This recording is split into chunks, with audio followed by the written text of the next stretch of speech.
राम राम संगवारी हो। तो संगवारी हो, आज से शुरू होते हमारे यहाँ शादी के नोंग जोग।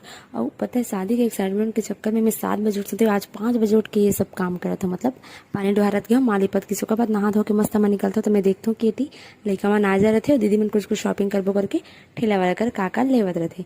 इतना में इतनी घर में आके देखता हूँ तो सब मन हाँ का बोलते लगिन पूजा की तैयारी करते थे काबर कि ये सब सामान है जी भाभी यहाँ। ओकर बाद इतनी हमार ढेरा फूफा जी हाँ अपन मड़वा के तैयारी करते थे संगवारे हुए देते इसने टाइप के हमार साहू वाला बिहाव में लगते मड़वा हा।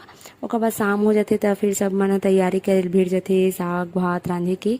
और ये बाहर के मड़वा ऐसे होते इनमें सब कुछ लगे रहते। ओकर बाद भाई आज तेल माटी चुल माटी रहता एक तेल चढ़ी से करके तेल हल्दी पीसे एक बाद हमन चले थे चुल माटी जहाँ पे ये देख सकते हो मन अभी माटी खना थे सब जन मिल के। और एक मन के नेंग हुई सो के बाद हमारे फूफाल देख सकते हो एकदम फटाफट माटी वाटी खनी सो के बाद हमारे आ जाते घर। तो संगवारी हो वीडियो यहीं पे एंड करते हैं।